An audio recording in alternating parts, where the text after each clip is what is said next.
Geographically speaking, it might surprise you to hear that Kazakhstan is the 9th largest country in the world. It's a huge place that's roughly the same size as the whole of Western Europe, stretching from Portugal to Poland. And if it were placed over the continental United States, Kazakhstan's landmass would sprawl from San Diego in the southwest to St. Louis in the east. But despite this impressive geographic size, Kazakhstan is also one of the emptiest locations on the entire planet as well. Whereas Western Europe is home to more than 400 million people today, Kazakhstan just recently hit the population milestone of only 20 million people this year in 2024. Which, for reference, is fewer people than live in the US state of Florida, spread out across an area that is about exactly 16 times larger than Florida is. This overall gives Kazakhstan one of the absolute lowest population densities of any location on the planet today, at just over 7 people per square kilometer on average. The 11th lowest density of people of all the countries in the world, and notably, the second most sparsely populated country that's located anywhere within Eurasia, remaining only behind the emptiest country in the world of all, Mongolia. But what's even stranger at first glance about Kazakhstan's demographic pattern is that it appears to be a sort of population void in the center of the Eurasian continent. Literally every piece of land that surrounds Kazakhstan on all of its sides has a much denser population than Kazakhstan itself has. Whether it's Russia to the north and the west, Uzbekistan and Kyrgyzstan to the south, or China's Xinjiang province to the east, Kazakhstan is surrounded by other lands that are much more densely populated than it, in a pattern that resembles more well-known inhospitable climates like the Tibetan Plateau, the Sahara Desert, or the Amazon rainforest. Despite its huge geographic size, Kazakhstan doesn't even have the largest population in Central Asia, with Uzbekistan having nearly twice the number of people, despite having only 1/6 of the available land that is similarly landlocked and largely dominated by the same climate types as Kazakhstan. Of course, a great deal of Kazakhstan's relative emptiness can easily be explained by much of the country's intensely harsh climate and hostile environment. Kazakhstan is the biggest landlocked country in the world that is thousands of kilometers away from any ocean. And so, with only limited large bodies of water nearby like the Caspian Sea to regulate the area's climate, Kazakhstan's climate is one of the most varied and wild in the world, with bitterly cold winters and hot summers. Practically the entire country's landmass is dominated by either a cold desert climate across the center, or a dry semi-arid climate across the north and the east of the country that resembles conditions seen in southern Ukraine or the American Great Plains region running from West Texas to North Dakota, with only scattered pockets of more easily livable climates. But nonetheless, due to its sheer size, Kazakhstan still has a large amount of arable land and renewable freshwater resources that would normally be conducive to a much larger population than just 20 million people. Nearly 11% of Kazakhstan's huge land area is considered arable and suitable for agriculture, largely across the belt of prairie in the north of the country that encompasses Kazakhstan's portion of the Great Eurasian Steppe. Kazakhstan has about 296,697 square kilometers worth of arable land in total, which is not only larger than the entire land area of the United Kingdom, but is the 11th highest amount of arable land of any country in the entire world. To put this into perspective, Kazakhstan has more agricultural land available than tons of other countries around the world that have much larger populations than it, like Indonesia, Turkey, Pakistan, or France, and many others. In fact, Kazakhstan is such a major outlier here that it is by far the country with the highest density of arable land per person in the entire world, with an average of 15,456 square meters of arable land available per person in the country. The closest competitors to Kazakhstan's arable land density are Australia, Canada, and Argentina, which also, notably, all have significantly higher populations than Kazakhstan has. In terms of other countries that have well-known sparse populations like Mongolia, Namibia, or Libya, Kazakhstan has vastly more available arable land than any of them do, while Kazakhstan also has vastly more available renewable water resources as well.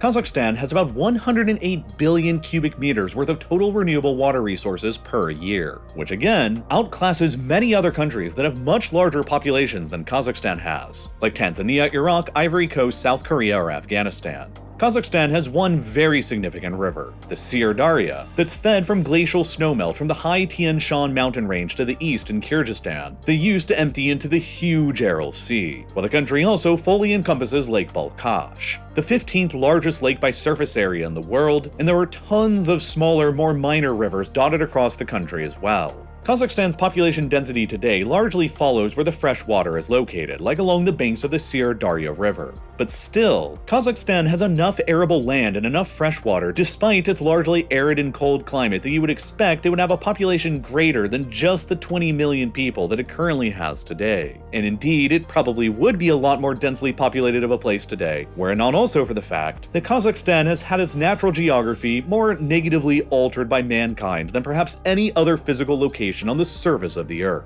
Because a very great deal of what makes Kazakhstan so sparsely populated today in the center of Eurasia, despite its huge amounts of arable land and freshwater, is the simple fact that the 20th century was an unmitigated, continuous catastrophe for the country in just about every way imaginable. And the Kazakhstan of today in 2024 is still trying and struggling to play demographic and geographic catch-up with the consequences of a century-long handicap that most other countries in the world today simply don't have to deal with. Allow me to explain. The idea of Kazakhstan was born in the later 15th century in 1465 with the first emergence of the Kazakh Khanate, a nomadic steppe empire that for centuries sprawled across the central Eurasian steppe, from the Caspian Sea in the west to the Tian Shan Mountains in the east. As the Tsardom of Russia coalesced around its core in Muscovy around the same time, it began expanding in search of more geographically defensible terrain in every direction. And that Russian quest for more geographically defensible borders eventually brought them to the frontier of the Kazakh steppe by the 1600s. The old frontier between the settled Russian society and the nomadic Kazakh society roughly followed the geographic boundary in Eurasia between the forest of the north and the treeless steppe of the south. And to prevent nomadic raids from the steppe overflowing into Russia that had been commonplace for centuries, and to protect their own overland trade route going into China, the Russians began constructing a series of forts along this geographic frontier between the Caspian Sea and the Tian Shan Mountains across the 17th and 18th centuries that represented the beginning of the Russian settlement of modern-day Kazakhstan. Many of these 17th and 18th century forts developed into major modern cities of the 21st century today, and many of them built and initially settled by the Russians are today found across the border in Kazakhstan rather than Russia. Then, mostly across the second half of the 19th century, the Russian Empire rapidly expanded its area of control across Central Asia through military conquest. And in order to maintain their control over these newly conquered territories, the Russian Empire began encouraging a massive settlement program of ethnic Russians and Ukrainians to colonize Kazakhstan and the rest of Central Asia to shift the region's demographics to become more Slavic. Hundreds of thousands of the Russian Empire Slavs from Eastern Europe began settling in Kazakhstan in the late 19th century, and they began coming in even higher droves after the Russians finished constructing the Trans-Aral Railway in 1906, which for the first time connected the lands of Kazakhstan and Central Asia directly with European Russia by rail. Russians and Ukrainians were especially encouraged by the Tsarist authorities to settle the fertile arable lands of northern Kazakhstan, and by the time of the Russian Empire's first census that was conducted in 1897, a total of 454,000 Russians had already settled in modern-day Kazakhstan, and they made up about 11% of the total population. At the time, ethnic Kazakhs still made up a significant majority in Kazakhstan with about 3.4 million people, at about 83% of the territory's total population. But as the 19th century passed into the 20th century, that balance wouldn't last for very long, as Kazakhstan would go through multiple decades of catastrophic demographic collapse, triggered directly by the policies of Tsarist and later Soviet authorities. The increasing settlement of sedentary Russians and Ukrainians in Kazakhstan clashed with the traditional culture of the indigenous nomadic Kazakhs, and resentment among the Kazakhs mounted for decades until they exploded in outright revolt in 1916, when the Tsarist regime began attempting to conscript Muslim Kazakhs to fight on the Eastern Front during the First World War. The Tsarist regime in Russia chose to put down the 1916 revolt in Central Asia extremely harshly, and in only a matter of months by February of 1917, it's estimated that somewhere between 100,000 and 270,000, mostly Kyrgyz and Kazakh people, were killed as a result of the ensuing violence, famine, and disease, while hundreds of thousands of other Kazakhs fled the chaos into neighboring China, which gave birth to the modern Kazakh diaspora. And then, after the entire Russian Empire collapsed later on in 1917, and the Russian Civil War began between the Communists and the White Movement, Kazakhstan was thrown into an even deeper period of chaos. As the civil war between the Bolsheviks and the Whites intensified across the former empire, catastrophic famine conditions developed across large parts of it that particularly affected Kazakhstan between 1917 and 1922. This first Great Famine is believed to have killed anywhere from 400,000 to 750,000 more people across Kazakhstan over just those 5 years, which is believed to have even further wiped out roughly 10% to 19% of the entire pre-famine ethnic Kazakh population, which obviously resulted in a devastating demographic setback for Kazakhstan. These events, combined with the continued settlement of Russians and Ukrainians in Kazakhstan, led to a severe altering in Kazakhstan's demographics by the time of the next census in the territory that was conducted by the Soviets in 1926. By then, the Kazakhs had shrunk to only 58.5% of the total population, down from the 83% they had once enjoyed 3 decades previously back in 1897, while over the same time period the Russian population in Kazakhstan had more than doubled to become about 21% of the population, while the Ukrainians had also grown to become about 14% of the population.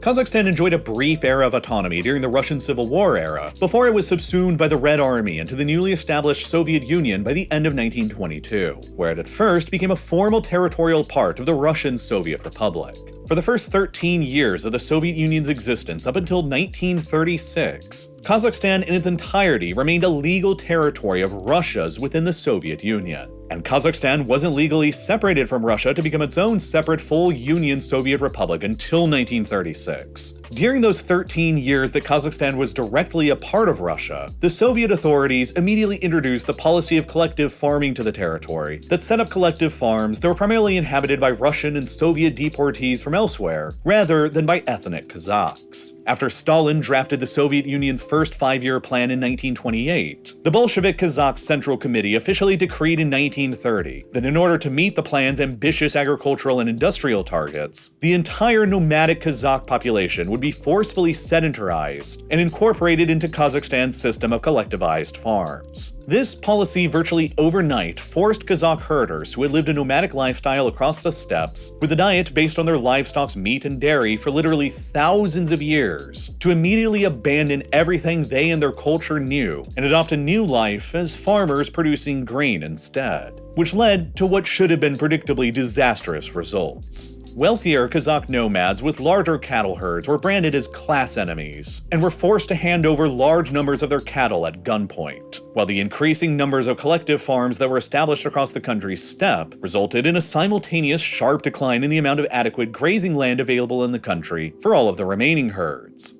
Between 1930 and 1931, it's estimated that Soviet authorities seized at least 1/3 of Kazakhstan's grain and cereals, and another 1/3 of Kazakhstan's livestock to provide food for the major urban areas in the country, like Moscow and Leningrad, all as Kazakhstan's agricultural output simultaneously plummeted because of the forced collectivization policies. This all ultimately led to one of the most catastrophic man-made famines in human history developing within Kazakhstan and other areas of the Soviet Union in the early 1930s, while Stalin's policies throughout the famine only ended up making things even worse. Districts that the Soviets established within Kazakhstan that didn't meet the government's grain production quotas were blacklisted by Soviet authorities, which meant that they became prohibited from trading with any other districts or villages, which essentially entrapped desperate and starving Kazakhs in blacklisted villages into what effectively became vast zones of death and hunger, where it was physically impossible for anyone to locate any food. In total, in only 3 years between 1930 and 1933, it's estimated that anywhere from 1.5 million to 2.3 million people within Soviet Kazakhstan died as a result of the catastrophic famine,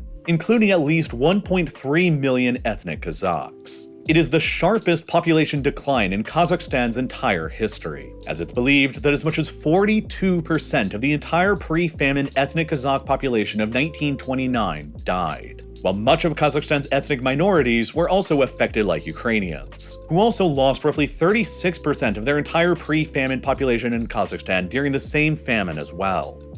And due to the horrendous severity of the famine during those years, it's also estimated that another roughly 665,000 to 1.1 million more Kazakhs simply fled the country with hundreds of thousands of their cattle into neighboring countries like China, Mongolia, Afghanistan, Iran, Turkey, and the other Soviet Central Asian republics that increased the size of the Kazakh diaspora and exacerbated the food scarcity and the famine in Kazakhstan even further. All of the Kazakhs who attempted to escape from the country during the famine were branded by the Soviet authorities as class traitors, and orders were given to soldiers to shoot them on sight at the border. Thousands of Kazakhs who attempted to escape into China were shot and killed in this way by Soviet border guards as well. And the combined calamity of all the deaths and the refugees caused by the famine led to a rapid decline in the population of Kazakhs in Kazakhstan from nearly 60% of the population before the famine to just 38% of the population afterwards. The two Soviet censuses conducted before and after the famine in 1926 and 1937 revealed that the number of Kazakhs in Kazakhstan crashed from 3,636,612 in 1926 to just 2,181,000 a decade later.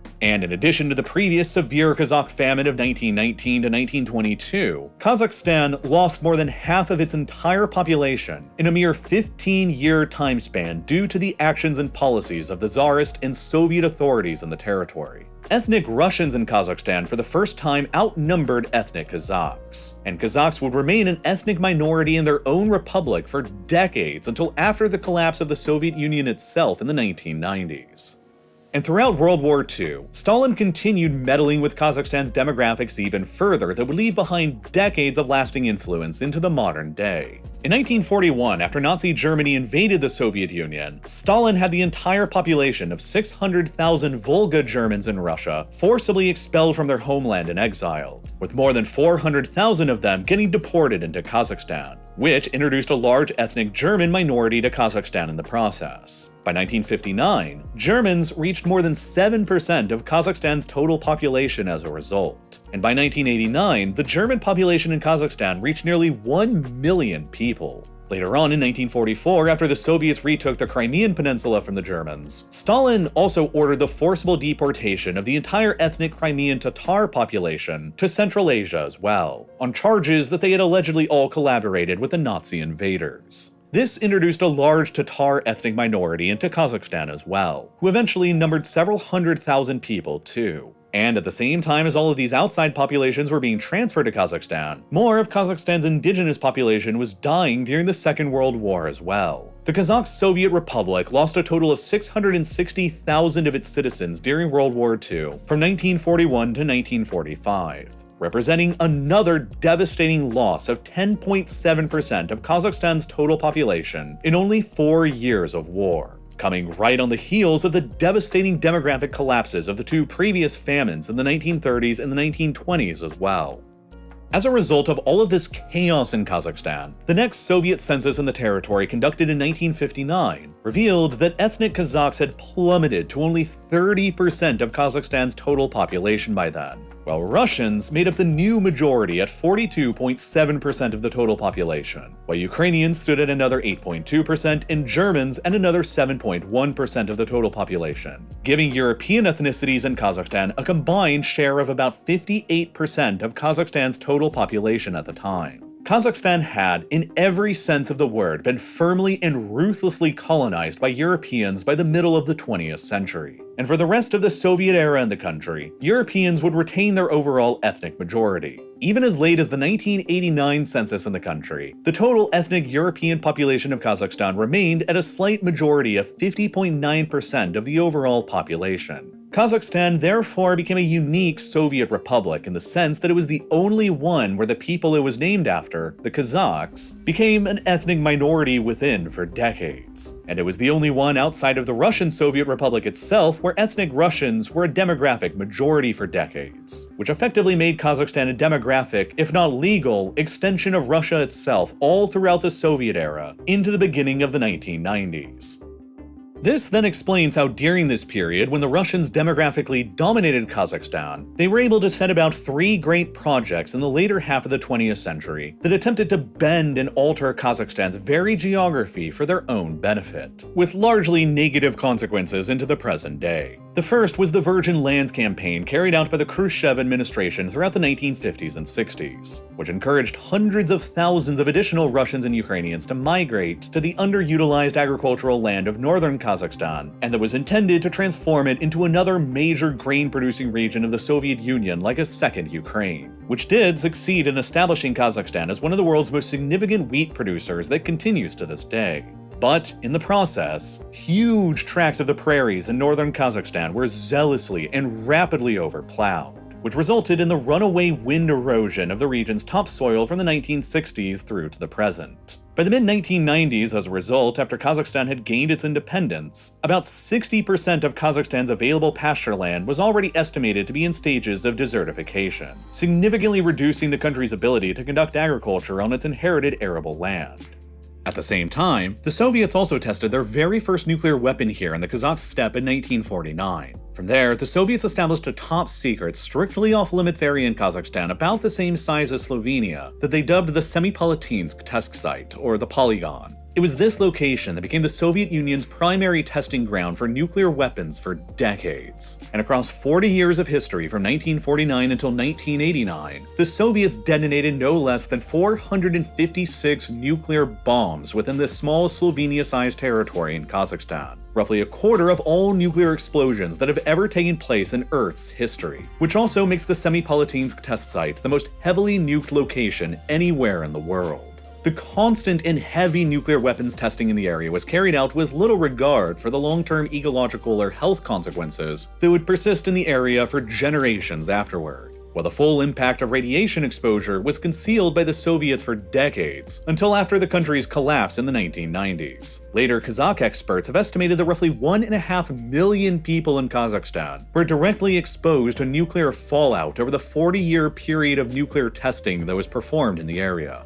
And all of that was somehow still not even the greatest ecological disaster that the Soviets left behind in the independent nation of Kazakhstan to deal with in 1991.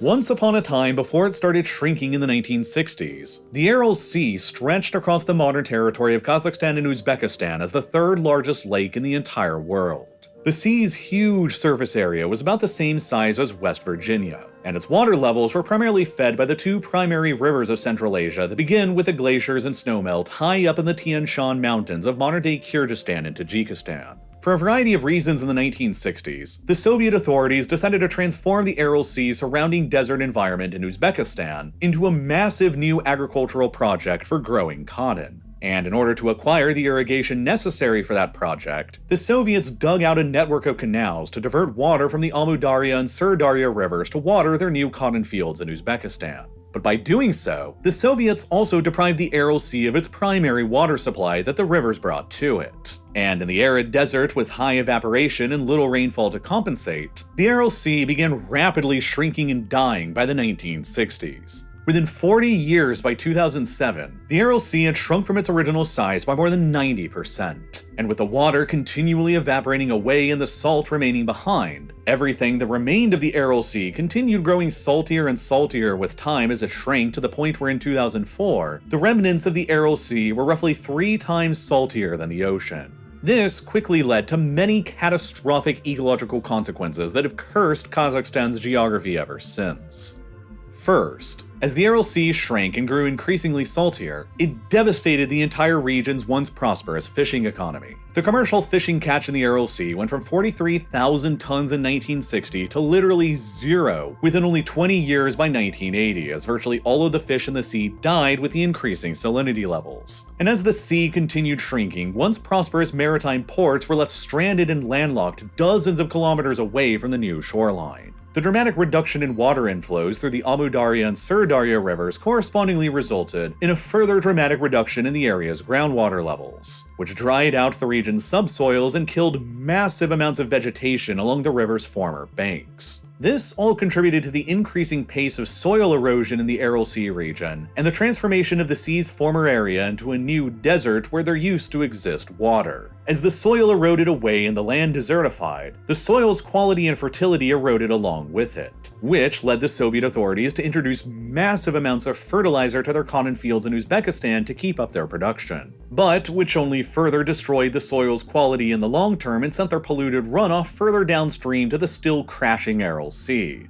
As the Aral Sea continued to shrink, it increasingly left behind salt and these poisonous pesticides on the new desert floor, that then got kicked up into massive new dust storms that carried the high levels of salt and pesticides across the rest of Central Asia, dumping the salt and the pesticides across the new cotton fields and killing them, which led the Soviets to introduce even more fertilizers and pesticides and led them to withdrawing even more water from the rivers to flush the salt out, which compounded the root problem even further. The existence of the Aral Sea's huge body of water here in the middle of Eurasia used to disrupt the power of the cold northerly winds that blew down into the area from Siberia during the winter, while it also helped to cool the area down during the summer, which helped greatly to moderate the region's climate all throughout the year. As a result, the Aral Sea's destruction has led to shorter and hotter summers, longer and colder winters, salty, poisonous dust storms, and dramatically reduced rainfall in western Kazakhstan than ever experienced beforehand. And perhaps even worse, the water that used to exist in the Aral Sea used to get itself evaporated and then redeposited in the Tian Shan Mountains as snowfall, which in turn fed the glaciers and the very rivers that fed the Aral Sea in the first place in a sort of environmental equilibrium.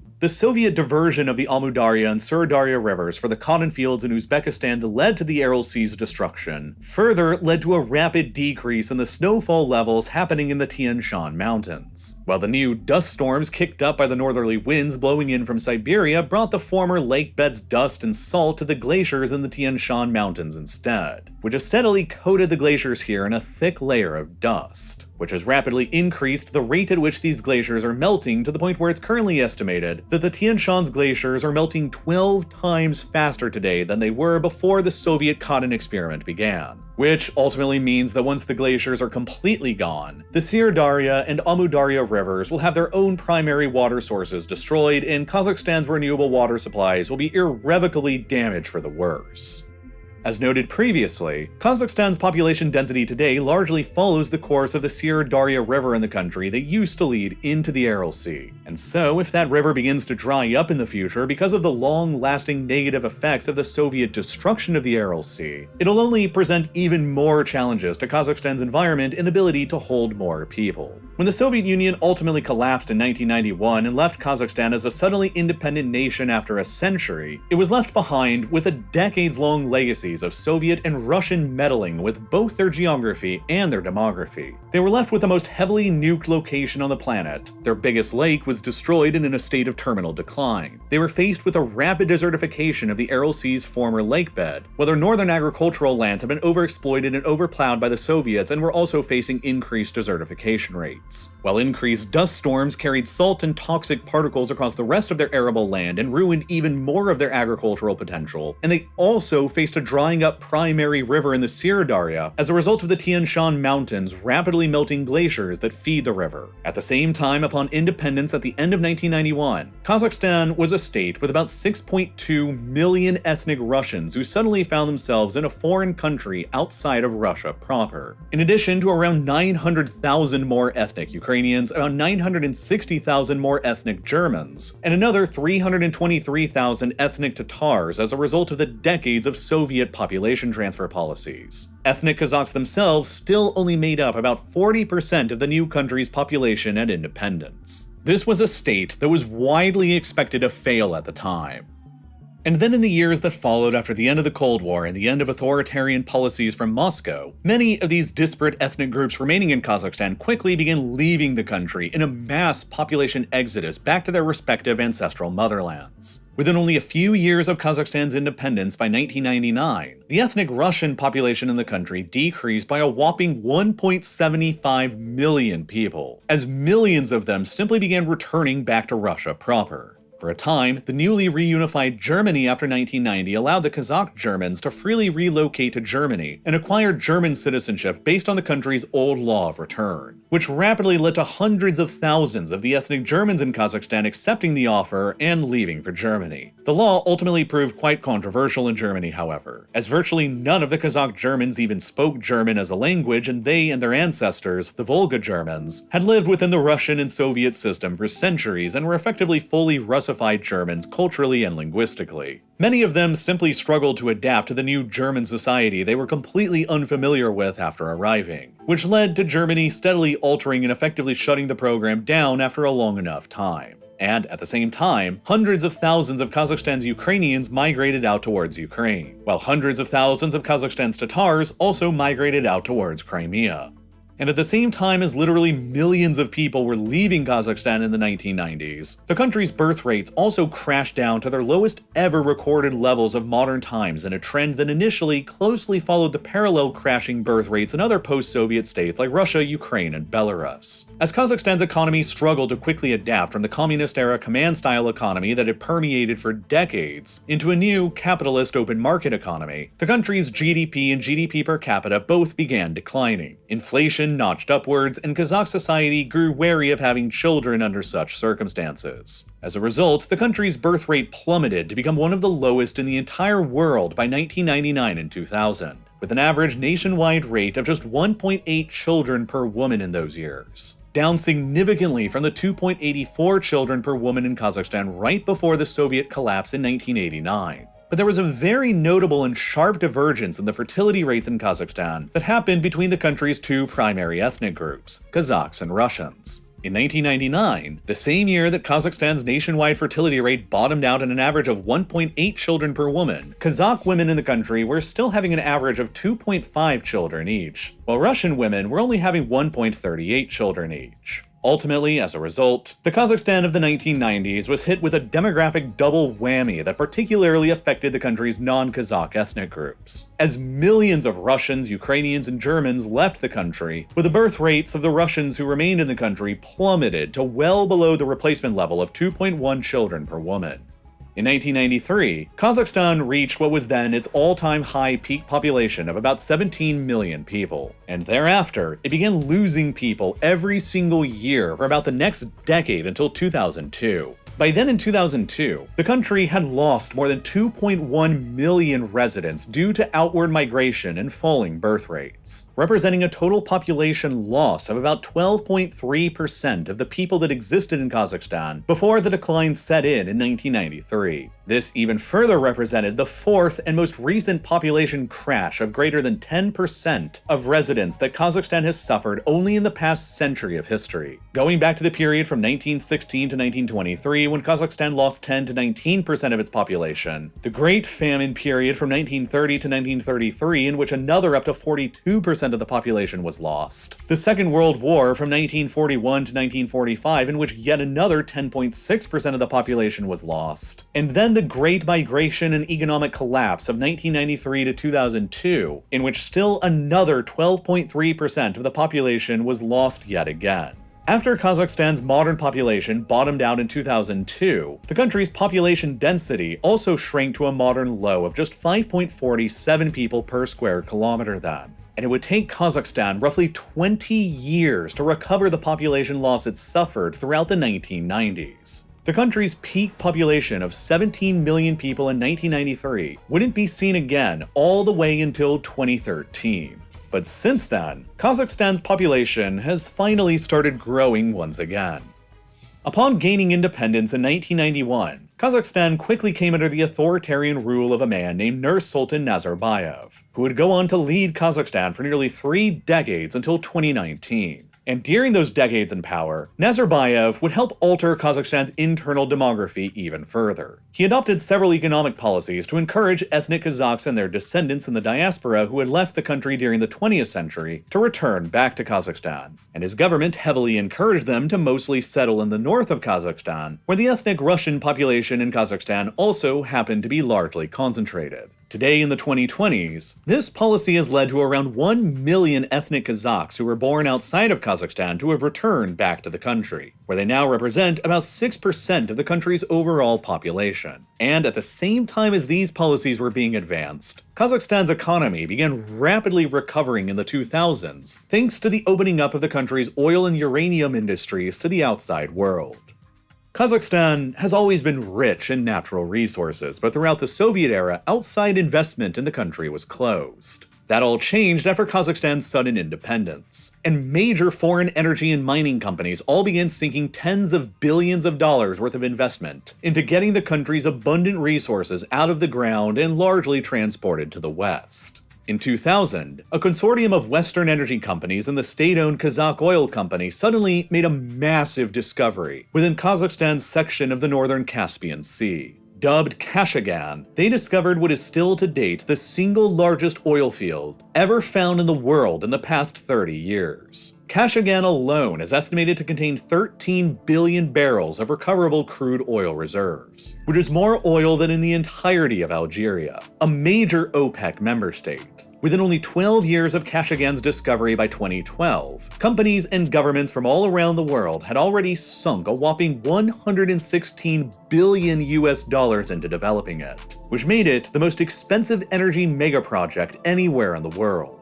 It became central to the transformation of Kazakhstan throughout the 2000s and 2010s into a major oil player, as pipelines were constructed leading out from Kazakhstan's Caspian oil fields that connected them directly to China and to the Russian port of Novorossiysk on the Black Sea, where Kazakh oil could then be loaded up onto tankers and transported out to global markets. By 2023, Kazakhstan had transformed into the 12th largest producer of oil in the entire world, with a production level that's roughly equivalent to those of Norway and Mexico, while Kazakhstan even further ascended to become the world's 11th largest oil exporter, an ability that enabled Kazakhstan to export more than $35 billion worth of oil in 2022 alone. In the 30 years of history between Kazakhstan's independence in 1991 and 2021, more than $370 billion worth of direct foreign investment poured into the country, with the vast majority of all of it being invested into developing the country's Caspian oil fields and pipelines.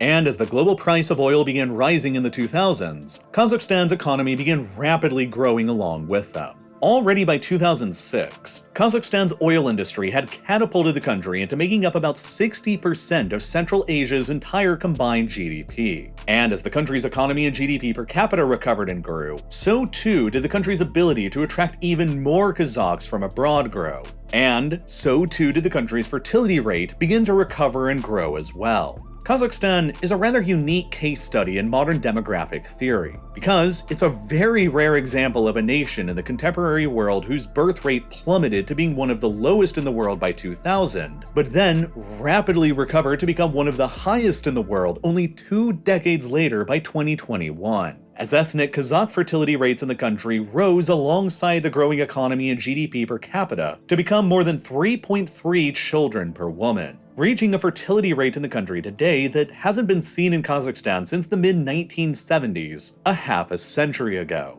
This has ultimately led to a very interesting population pyramid pattern forming in Kazakhstan today, where there's a very significant shortage of people in the country today between the ages of 18 and 32, lining up with a crash in the country's fertility rates back in the 1990s and 2000s when births were significantly lower, but where there is also a huge incoming population boom in children in the country aged about 15 and younger, lining up with the rapid increase in fertility rates that have happened in Kazakhstan since the mid-2000s.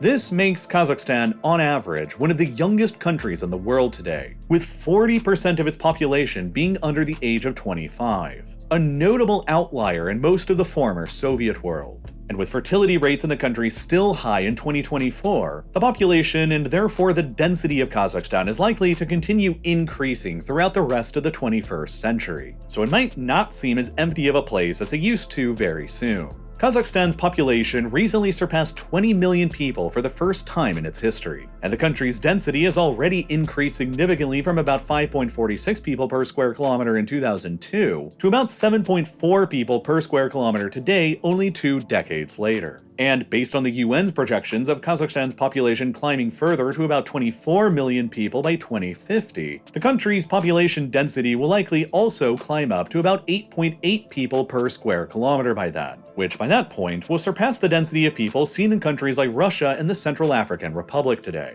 Kazakhstan's overall lack of population density is, therefore, in my opinion, more a matter of history and the long-lasting effects of Soviet and Russian colonization on the country than anything else. But while the population in Kazakhstan is growing overall, it's not growing evenly among the country's 2 primary ethnic groups. As the fertility rates among ethnic Kazakh women in the country have grown dramatically since 2000, the fertility rate of ethnic Russians in the country has remained stagnant and well below the replacement level of 2.1 children per woman for decades now. As more Russians have left the country for Russia and fewer births have been recorded at the same time as more Kazakhs have moved into the country and more Kazakh children have been born, the Russian population in Kazakhstan has steadily declined since its highs under the Soviet period. Today, in the 2020s, ethnic Russians only represent about 15% of Kazakhstan's total population, and they're largely concentrated in a belt across the north of the country near the border with Russia, and near the old geographic frontier between the Eurasian steppe and the Siberian forest. There are only about 3 million ethnic Russians who live in Kazakhstan now, fewer than half the number that used to live in Kazakhstan back in 1989, just before the Soviet Union's collapse. But demographic dangers continue to exist for Kazakhstan, and the long legacy of Soviet and Russian influence on their society have not yet fully gone away either. Putin's Russia has made it painfully clear that they have no qualms with invading and conquering territory in the 21st century that is inhabited by large numbers of ethnic Russians, as has been evidenced by Russia's seizure of Crimea in 2014 and ongoing full-scale invasion of all of Ukraine since 2022. Outside of the estimated 8 million ethnic Russians in Ukraine who mostly live in the southern and eastern territories of that country, that Russia is actively attempting to conquer through military force right now, the next largest population of ethnic Russians outside of Russia today are the 3 million of them concentrated in northern Kazakhstan, a part of the country that many Russian nationalists have long asserted should one day return back to the control of Moscow. When Vladimir Putin himself visited Kazakhstan in August of 2014, merely months after he led Russia's seizure and annexation of Crimea, Putin made a backhanded compliment of Kazakhstan's then leader Nursultan Nazarbayev when he said, verbatim, he created a state in a territory that had never had a state before. The Kazakhs never had any statehood. He created it. Essentially implying in the process that Kazakhstan's mere existence as an independent state was a gift from Russia. Later on, in August of 2022, months after the Russian army had launched its all-out invasion of Ukraine, Russia's former president, Dmitry Medvedev, who had served as the nation's leader between 2008 and 2012, saw a long, rambling post made to his VKontakte account, basically Russia's version of Facebook, that once again openly called into question Kazakhstan's very statehood. Medvedev's account wrote in the post that it was the Russians who had built the first permanent settlements on the, quote, wild lands of northern Kazakhstan across the 17th and 18th centuries, and that the Russians had spent more than 300 years settling and colonizing these lands, and that before the collapse of the Soviet Union in 1991, 62.5% of northern Kazakhstan was inhabited by ethnic Slavs rather than by Kazakhs. The post stated that Kazakhstan's policies of resettling ethnic Kazakhs in these northern lands constituted a genocide of the Russian people there. It asserted that Kazakhstan was nothing but an artificial state, much like how Putin currently labels Ukraine. And it went even further by asserting that northern cities in Kazakhstan like Guryev, Semipalatinsk, and Verny in northern Kazakhstan were all former Russian territories. The post was later deleted, and Medvedev himself has since asserted that it was created by hackers who managed to break into his account. But either way, Medvedev's and Putin's public comments about Kazakhstan's sovereignty, Russia's invasion of Ukraine, and the presence of millions of ethnic Russians who remain in Kazakhstan have long unnerved people in Kazakhstan that they haven't fully escaped from the long shadow of Moscow just yet. When discounting the 3 million ethnic Russians in the country, Kazakhstan's remaining population is only about 17 million people landlocked in the center of Eurasia and full of massive resources like oil and uranium, puny in comparison to Russia's population. Kazakhstan therefore has little choice but to continue playing Moscow's games and toe the Kremlin line as much as it can, lest it face a similar dismemberment of their territory the same way that other post-Soviet states who strayed too far out of Russia's orbit experienced, like Moldova, Georgia, and Ukraine. Moreover, about 80% of Kazakhstan's oil export capacity runs through pipelines that run through Russia first to the Russian Black Sea coast, which increases Kazakhstan's economic dependence upon Russia as well. Kazakhstan will therefore probably continue trying to dilute the Russian population in the north of their country as much as physically possible by resettling more and more ethnic Kazakhs there, while the country will simultaneously attempt to continue pleasing Moscow by remaining within Russia's Eurasian Economic Union and CSTO military alliance. That'll occasionally include calling upon the Kremlin for military assistance, as they did in January of 2022, when they requested Russian troops be deployed into Kazakhstan to put down a series of anti-government protests that had erupted there. At the same time, Kazakhstan will also try to continue selling its massive resources of oil, uranium, and wheat to a Western world that now largely boycotts Russia's resources. Kazakhstan toes a dangerous line between Moscow and the West right now as a result. A dangerous sort of neutrality. If Kazakhstan strays too far into Moscow's orbit, then Kazakhstan could be slapped with devastating Western financial sanctions the same way that Russia and Belarus already have been, which could lead to a collapse in Kazakhstan's oil and resource-based economy and destroy their decades of economic and demographic progress. But if they stray too far into the West's orbit by leaving Russian-led organizations like the CSTO, then Kazakhstan could end up facing the wrath of Russian nationalists, and Medvedev's 2022 threats could turn into reality. And Kazakhstan could suddenly face territorial dismemberment and the conquest of their northern lands into Russia, the same way that Ukraine and Georgia have already experienced things, which could cost Kazakhstan their most valuable wheat-producing regions, much of their uranium ore sites, and potentially even their huge oil fields around the northern Caspian Sea, which would also devastate their economy and threaten their demography yet again. Kazakhstan has to continue playing their cards delicately in a dangerous neighborhood, lest they face another Russian-induced demographic catastrophe like they did all across the 20th century that undoes all of the tremendous progress they've made so far in the 21st century.